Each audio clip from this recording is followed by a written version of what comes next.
Hi folks, I'm just going to show you today about how to make some piping. So I've got some strips. Now these strips are not bias cut. Piping can be bias cut for soft furnishings and for doing edges of quilts and mug rugs, etc. like that. I generally cut them across the piece of the fabric, so you can see there's a selvage there. And I usually cut 1.5 inch strips, which is about just under 4 centimeters. So what we're going to do is make up a piece of piping that has some piping cord in it. And first of all, we need to make sure we've got enough length. So I need to actually join a piece of my piping together, my strips, so I can make my piping. So I'm just basically going to go from corner to corner, just lay my strips so one side's up, so it's face down together, so they're up here, so it's right sides together. Then I'm going to draw a 45-degree angle for me to stitch over. This is a fade out pen, so it disappears pretty quick.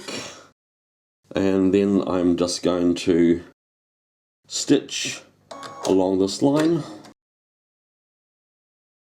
And you can see that I've got my join here. Just trim off any of the excess, and I'll trim it back to about a 3/8 seam.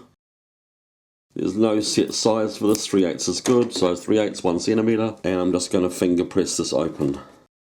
I would normally go to the iron and press it, but being lazy with this, pop a zip foot on.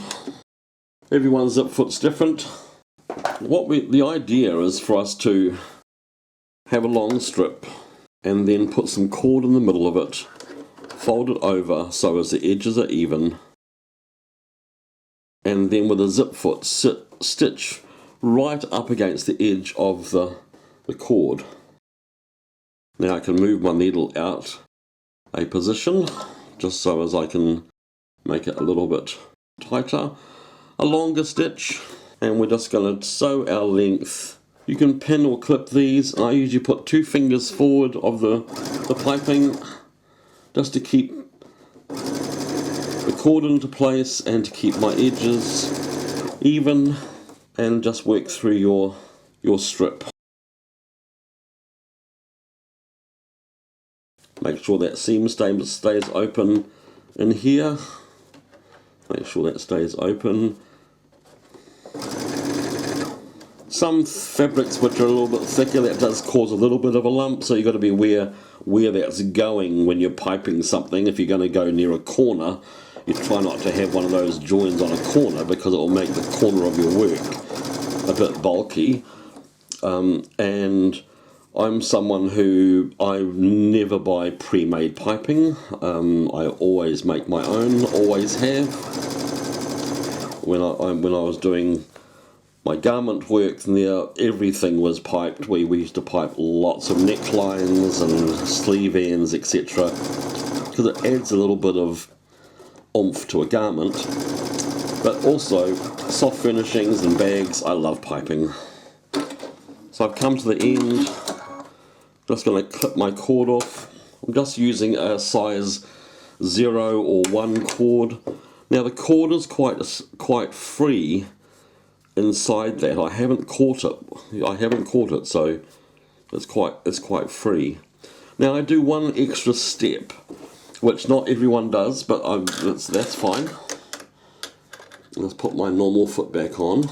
Excuse my hands. And I want to just stitch. I like to stitch just 1/2 inch out from the edge. I put the edge of my foot against there, and I just stitch a second row of stitching along my piping.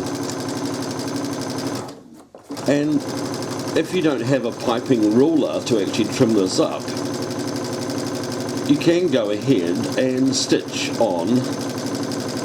trim on the stitching line, because it is even.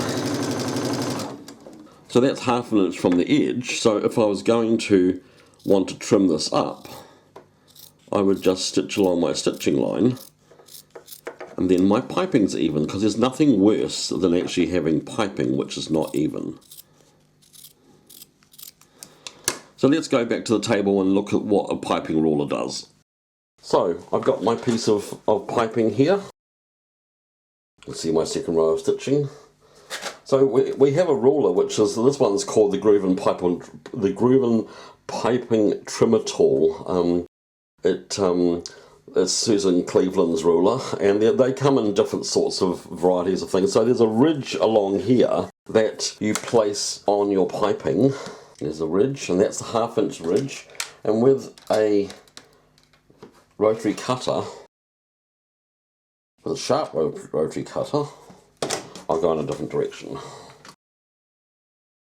You just work along your piping and just make sure the cord is sitting in the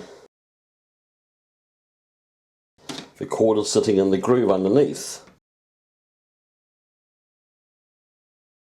There we go, nice even 1/2 inch piping. And I'm using a 1/2 inch piping because we've got 1/2 inch seams around the edge of our blocks and in our bags. So that's how we make piping.